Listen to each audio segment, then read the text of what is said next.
Ito ang sinabi ng ating pangalawang Pangulo, mga partner. Today, I have peacefully accepted that my life is so unlike any other. Sa unang mga buwan ng aming mga termino, nakita ko na ang kawalan ng katapatan ni Bongbong Marcos Jr. sa mga pangakong binitawan noong kampanya, pati na sa kanyang sinumpaang tungkulin para sa bayan. Dahil dito, dahil hindi ko kinaya ang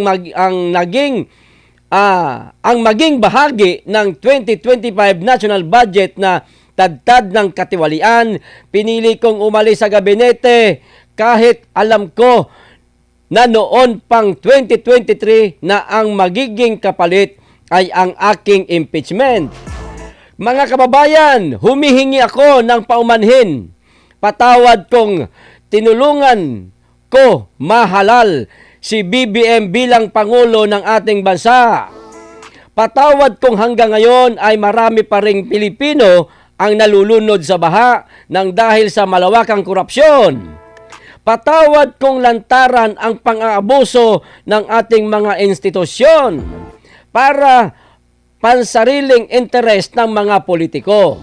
Patawad kung patuloy ang pagtaas ng presyo ng mga pangunahing bilihin habang nananatiling kapos ang kita ng bawat pamilyang Pilipino.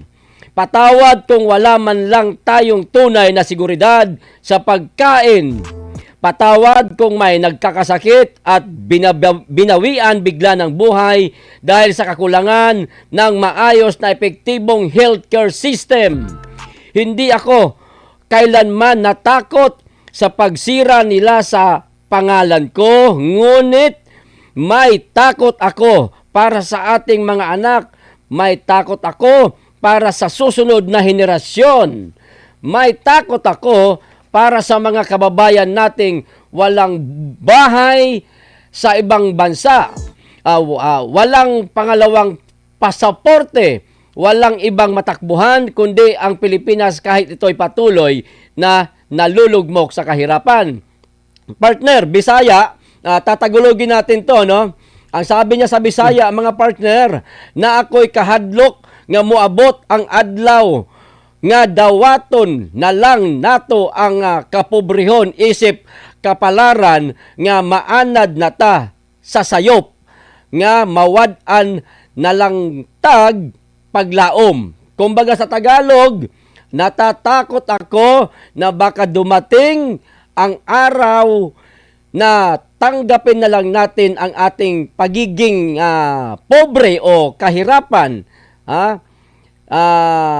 Ito'y parang kapalaran na lang daw. Tanggapin na lang na ito na talaga ang kapalaran natin, na sanayin ang mali, na mawala ang pag-asa. Ayan. Og labaw sa tanan na ako'y kahadlok nga maabot ang adlaw nga wala na tay Pilipinas nga ikahatag sa atong mga anak. Tagalog, mga partner. Og higit sa lahat, og naman tuloy, at higit sa lahat, natatakot ako na baka dumating ang araw na wala na tayong Pilipinas na ibibigay sa ating mga anak. I cannot kneel before each and every Filipino to beg for forgiveness. Instead of offer my life, my strength, and my future and the service of our nation. Mga kababayan, ibalik natin ang tapang at malasakit para sa Diyos, sa bayan at para sa bawat pamilyang Pilipino. Mga partner, ano masasabi nyo dyan? Dugtungan mo, ako si Sara Duterte. Ay, meron pa pala kadugtong. Ako, si Sara Duterte, tatakbo bilang Pangulo ng Pilipinas. Syukran. Question. Bakit question? Yan ang sa conference may mga gusto magtanong pero wala nang pinaingulakan si Bibi Inday. Ayun, oo. Mga partner, komentuhan nyo nga. Bago si partner Vista ka, dagdagan ko lang yung translation mo dito sa kasi para hindi maiba yung konteksto Oo, sige, mas mabuti yan. In due respect lang partner ito yung sabi dito nga maanad na ta sa sayo nga mawad-an lang tag paglaom. Ibig sabihin nito sa Tagalog na makasanayan na lang natin yung mali Yun. at mawalan na lang tayo ng pag-asa. Ayun, tama. Mhm. Tumpak, oo. Mm. Galing ni partner Bimar mag-translate at saka ni Kapien. Ikaw, Alam niyo po mga kapartner, Mhm. napakaganda po yung araw na ito para sa lahat ng mga Duterte diehard supporters. Hindi lang po sa mga Duterte diehard supporters, kundi para sa lahat ng maraming Pilipino na humahangad na may pag-asa pa ba ang Pilipinas dahil po sa mga naranasan po nating korupsyon na kaliwat kanan under Marcos admin. Pero bago ko po ipagpatuloy ang akong komento, mag-like po tayo, mag-share at mag-subscribe po sa Berada Aguila. Yun. At makisawsaw po dyan sa comment section. Mhm. Ito na nga po yung hinihintay natin. Ako po'y nagugulat dito mga kapartner ha. Dahil Bakit yung tinawag ng naalala partner po- Vista? kasi naalala po natin noong panahon, nung last year, lagi pong tinatanong si Vice President Inday Sara dito na BP Inday, tatakbo ka pa sa pagkapangulo. Mhm. Lagi po niyang dinideny at hindi niya sinasagot ng maayos na tatakbo. Pero ang sinabi niya po doon sa pagkaalala ko ay mag-announce siya kung tatakbo siya or hindi sa 2026 pero December. Yun. Sabi niya December siya mag-announce. Mhm. Pero ngayon, Pebrero pa lang, napaaga ang announcement ni Vice President Inday Sara Duterte. Alam niyo, ang nakikita ko po dito, sinubukan na po agad ni Inday Sara. Inagahan na po ni Inday Sara ang pagdeklara ng natatakbo siya sa pagkapangulo para po ito, ako sa akin, teorya ko lang po ito, para po ito sa mga kongresista na gustong pipirma or hindi pipirma laban po sa impeachment ni Inday Sara. Ito yung nakikita ko para masusukat natin kung gaano katapang itong mga kongresista na i-impeach si Inday Sara dyan sa Kongreso para malaman agad ni Inday kung sino yung magiging kakampi niya sa 2028 presidential election. Pwede. Kasi siyempre naman, ako, nagdeklara na ako sa pagkapangulo. Mhm. So ngayon, ang sabi ng mga dilawan, sabi na rin si Hontiveros, sabi ni Erisi, na ang pinakamalakas na kandidato ay si Vice President Inday Sara Duterte. Kung ikaw politician, hindi lang siguro sa Senado or Kongreso, siyempre magtitimbang ka. No? Pipirma ba ako sa impeachment kay Inday Sara? Ang sabi ng mga kapwa kong mga dilawan, mga kapwa kong mga loyalista, si Inday Sara ang pinakamalakas na kandidato. Ipagpapalit ko ba ang aking political career para lamang sa isang pirma na ang impeachment na ito ay for politically motivated naman ho ito? Kagagawa ng mga dilawan at mga komunista, mag-isip sila dyan, partner. Kaya ako sa akin, ito yung nakikita ko. Tinitisting na ni Inday Sara ngayon ang mga kongresista at mga senador. Sa part 2 ako, partner, babanat ako ulit. Sige, partner BMR. Ayun mga partner, parang same nga kami ng reaction ni Baybisdak patungkol nga dito na medyo nagkaroon tayo ng gulat factor, no? Patungkol dito sa ginawang desisyon ni BP Inday Sara. Kasi nga, itong si BP Inday Sara ay mayroon na naunang pronouncement noon at na-cover din natin yan ng live, no? Yung live din niya binitawan ito na kinukulit siya noon pa na tinatanong tungkol dito sa kanyang pagtakbo ng sa presidential election. At sinasabi niya yan, sa 2026 pa ako magdi-decide. So, ngayon, nagkagulatan ng factor. Pero alam niyo mga partner, bago ako magpatuloy dun sa aking magiging komentaryo pa tungkol dito kay BP Inday, mayroon akong para hindi ko makalimutan, ipapasok ko na ito, no? Si BP Sara, it seems like pinakita niya rito ngayon yung mga pangyayari na predictable not to be predict. Para bagang predictable si BP Inday kasi sinabi niya noon. So marami nang nagano sa kanya. Kumbaga, hinuhuli na siya, kumbaga, nagkumpiyansa na sila ngayon na mag-ano yan kasi iisipin yan, baka mamaya mabinay yan. Ibig sabihin, pag minsan mabinay, katulad ng nangyari kay Binay na inagahan pa lang.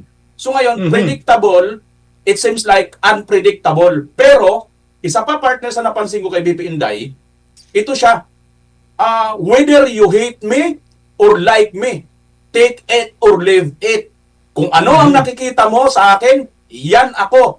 Gustuhin mo man, ayawan mo man, yan ako. Ito ngayon ang mensahe na ipinakita ni Vice President Inday Sara Duterte na para sa akin, partner at mga kasamahan, nakikita kong isang napaka-strong na mensahe nito. Bakit, partner? Tandaan natin, kalkulado na malamang ni Vice President Inday Sara ang sitwasyon ngayon. Kung bakit siya ngayon nag-declare na ng maaga. Kasi alam naman po natin kung gaano po katalamak ang politika sa ating bansa na pagka nag-declare ka ng maaga, puputaktihin ka na ng mga batikos at paninira. In this case, mga kapartner, siguro, ito'y akin lang naman ha, siguro sabi ni BP Inday, ano pa ba ang isisira nila sa akin? Ibinato na ang lahat, ipinakulong na, pinakidnap na yung aking ama. Wala na silang sisirain. Labas-pasok sila sa Davao, kumukuha sila ng kung ano-ano mga paninira, patuloy nilang sinisiraan, pero wala po silang nakuhang sira or hindi magandang pangyayari doon sa Davao. Mga proyekto, maayos, marami nang nakapagpatunay kasi kung partner, kung hindi ito maayos, malamang malaking issue na po ito, no? Kung mayroon po silang nakitang anomaly diyan sa Davao, malaking issue po ito at hindi na po tatantanan si BP Inday Sara. Pero this case, wala po silang nakita, malinis po ang Davao at patuloy po ngayon maganda ang resulta ng Davao City. Patuloy pong namamayagpag bukod tangi na lang pong syudad sa Pilipinas, ang Davao City na naipaproud natin sa buong mundo. Sa Pilipinas. Now, ito, malamang sa malamang, kalkulado na ni BP Inday Sara na kayang-kaya na at alam niya na tapos na ang boxing. Kumbaga, finish na. Ngayon, it's up to you, mga senador, mga congressman, at yung mga kalaban ko, kung hanggang saan ang inyong bala. Dahil ito, ipinakita ko na, kahit inubos nyo na ang inyong mga alas, nananatiling matatag, na ipakulong nyo na ang aking ama, mananatiling nakatayo ang prinsipyo ng mga Duterte at patuloy na sinusuportahan at minamahal ng taong bayan, mga kapartner. Galing. Tama yung mga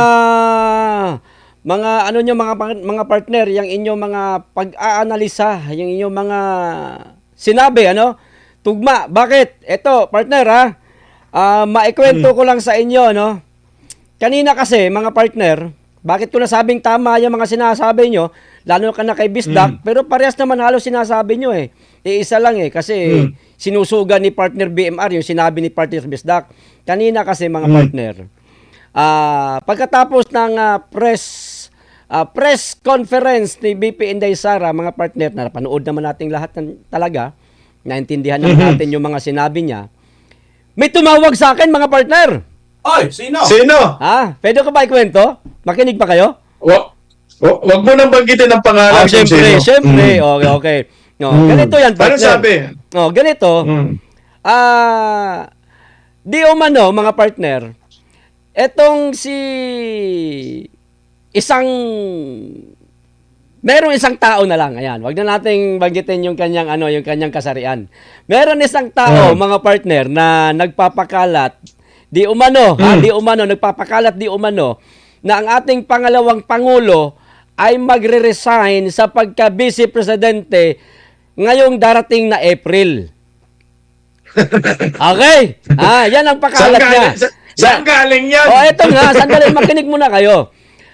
Makinig muna kayo para matapos nyo, maintindihan nyo yung buong istorya. Pinapakalat nitong taong ito, mga partner, na magre-resign ang ating pangalawang pangulo di umano sa pagka-vice presidente ngayong darating na April para daw makakuha sila ng buong 1/3 o makahikayat sila ng 1/3 na ito na yung pipirma sa impeachment laban sa ating pangalawang pangulo kung maitutuloy na ang pagdinig dito, mga partner, kung pag-uusapan na ito sa Committee on Justice, itong mga impeachment laban sa ating pangalawang pangulo.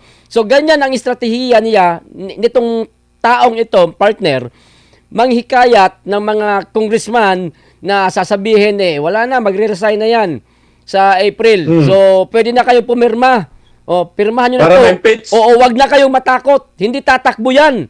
Hindi tatakbo yan. Pumirma na kayo. Oo. Pwede. Dapat pumirma na kayo. Kayo. Ngayon, yung 1/3 na yon mga partner, hindi pa nakuha ng buo yon. Kulang pa yun kulang pa ng 25 katao daw. Umamin naman din sila, partner, na hindi sila nakakuha ng sapat na Kaya nga. bilang. Oo, hindi pa nakakuha ng sapat na bilang. Kulang pa ng 25 katao. So, nalaman di umano nitong OBP, mga partner, na meron ng mga nahikayat na handang pumirma sa impeachment sa ating pangalawang Pangulo at ang kulang na nga lang di umano ay 25 katao. Ngayon, nagulat tayo. Tulad na sinabi mo kanina, partner Bisdak, dapat sa Desyembre pa magbibigay ng deklarasyon ang ating pangalawang Pangulo tungkol sa pagtakbo niya sa 2028 kung matutuloy siya o hindi.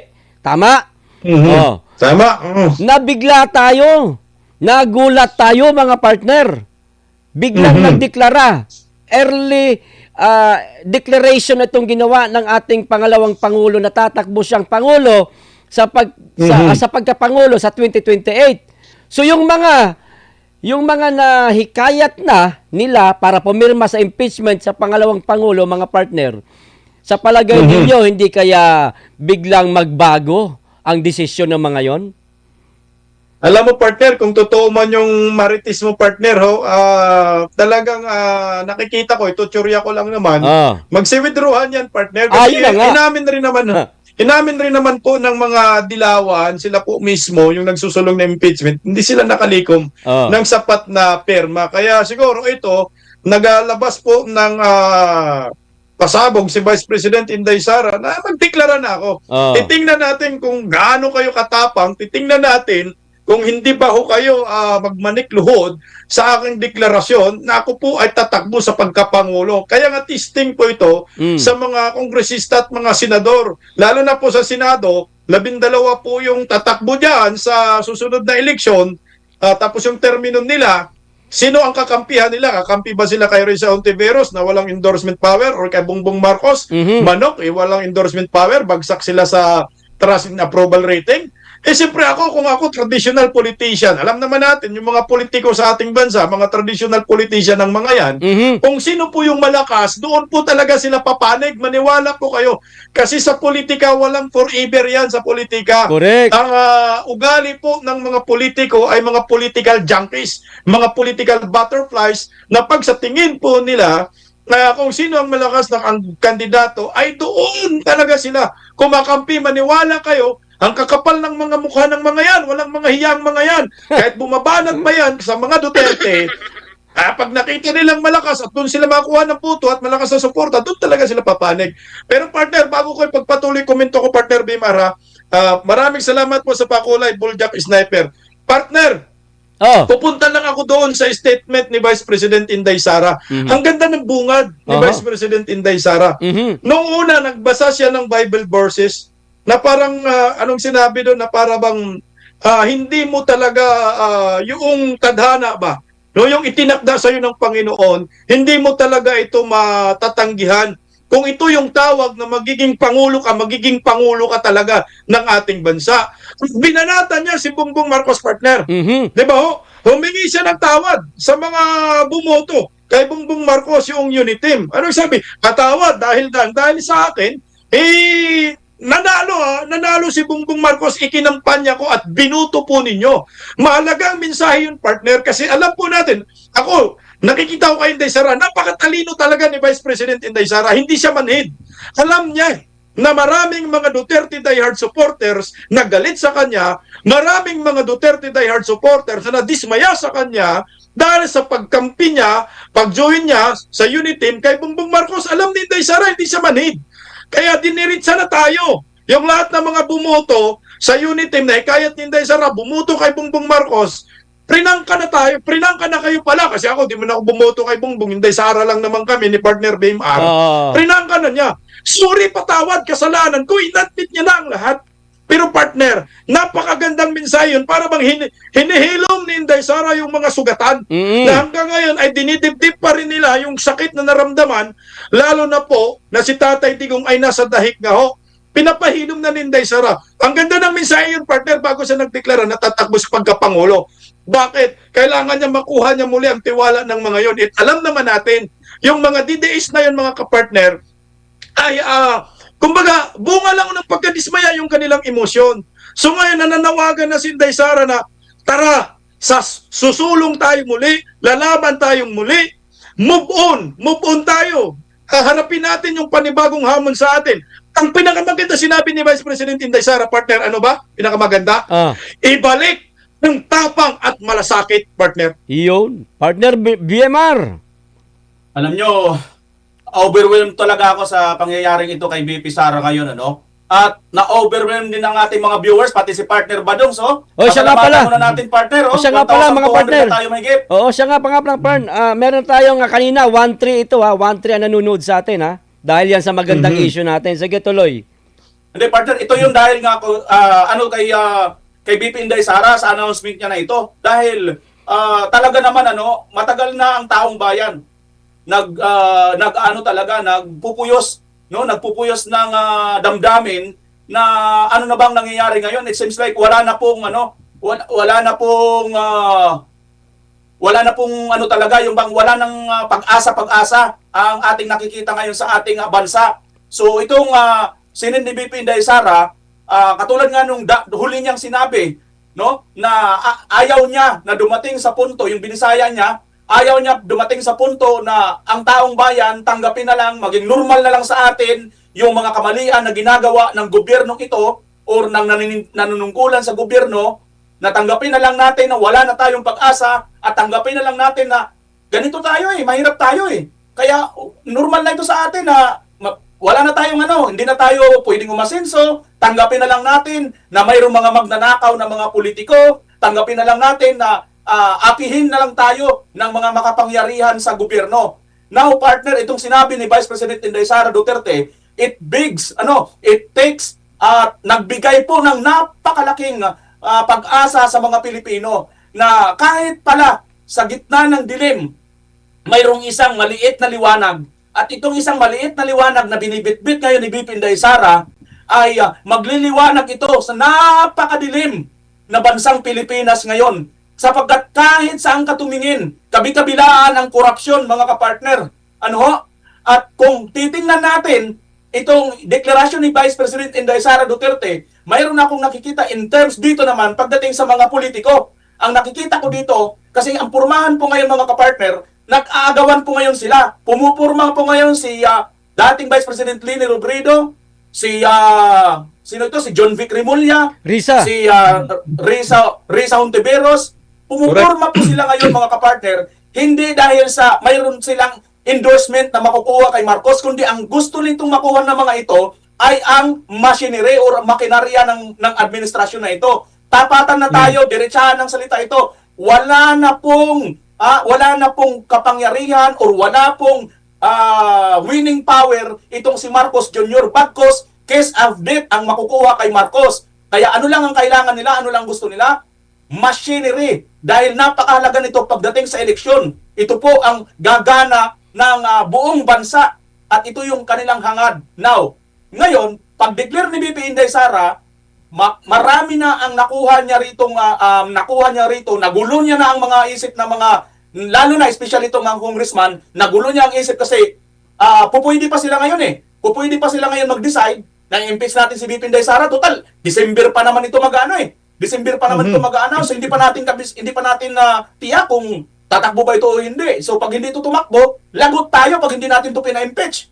Siyempre, mananatili itong administrasyon nito at kung sino susuporta ng administrasyon, siya pa rin ang mananatili ngayon na presidente. Kaalyado pa rin ang presidente ngayon. Lagot tayo pag hindi natin linaglang si Inday. Ngayon, nag-declare na si Inday. Abatay ka lang sandali. Iyong barko, palubog na. Bakit pa ba tayo mananatili doon? Sabi nga ng kapitan, evacuate, the boat is sinking, kailangan na natin mag-evacuate.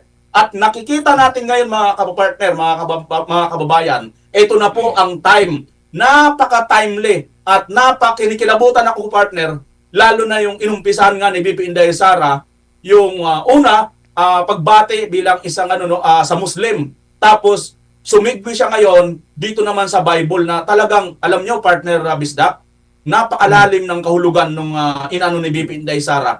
Kasi parang tumatatak yun. Ito na yung sagot dun sa mga tanong ko na, itong si BP Inday Sara, mga kapartner, bakit hindi siya tumakbo noon? Si Tatay Digong mismo ang nagsabi, number 1 ka.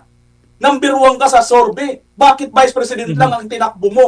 Mismo na si Tatay Digong ang nahiwagaan dito kay Vice President Inday Sara Duterte. At ako rin, at siguro, ganun din kayo. Now, ito yung sagot. Malamang, inantay ni BP Inday Sara ang destiny na nakatakda para sa kanya, mga kapartner.